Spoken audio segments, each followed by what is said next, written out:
Hi guys, in our last tutorial we learned about cout and how you can display the Hello World program in C++ using Eclipse software.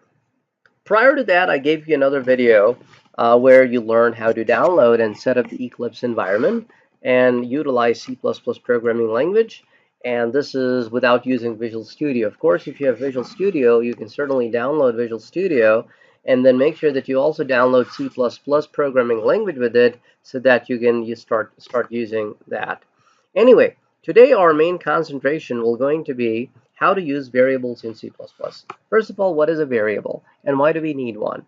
I've told you that in other programming language tutorials that I've introduced on my channel, but variable is basically a temporary storage which is needed by a program to store values and to use it at a later point in time within your program.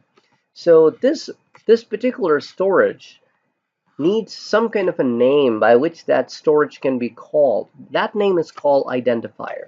There are certain rules of naming identifiers. For example, identifier cannot be one of the keywords in the programming language. For example, right now, as you can see in this editor, words like using, namespace, int, in return, these are some of the keywords in the programming language. So these words have special meaning in the language.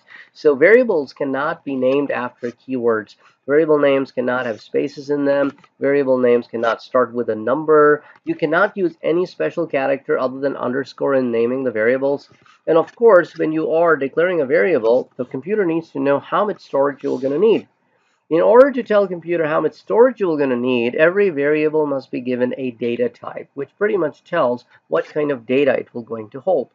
So here, for example, if I want to store somebody's gender, I'm going to use a data type char, and I'm going to give this variable a name for such as gender. In order to assign a value to a variable, I will use equals followed by the value. Now, since this is a character value, it must be enclosed in single quotes. Variables which are of character types, the values that you assign them are case sensitive. So the lowercase m is not the same as uppercase M and vice versa. Similarly, if I am declaring a variable of type number, I need to figure out if it's a number with decimal places or it's an integer, which is a whole number. If it's a whole number, I use a data type int, and I can store a value. If it's of type floating point or double, which are the two data types that are used to represent numbers with decimal places, I could declare a variable of type float and assign a value such as somebody's GPA.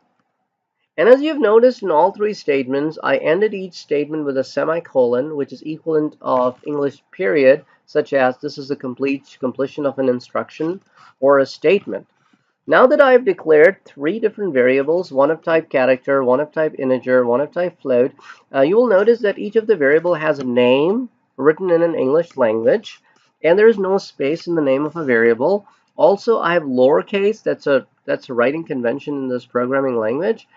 Also, the variable names, even though there are strings, they are not enclosed in any quotations. This is how C++ and other languages differentiate between strings and variable names. Variable names are identifiers that are not written in any double quotes. So if I want to display the variable gender's value, I can again use cout followed by the name of the variable, and then I can put endl for a new line character.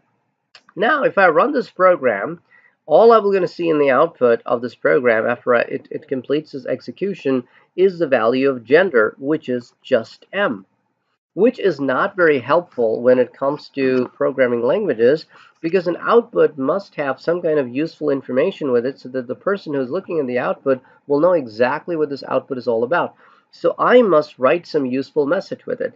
In C++, we use these symbols as a separator between any entity which is of different types. So if you are familiar with Java or C Sharp, you will be familiar with plus sign, which is used as a concatenation operator. Or if you are coming from a VB world, you have used ampersand, which is used as a concatenation operator.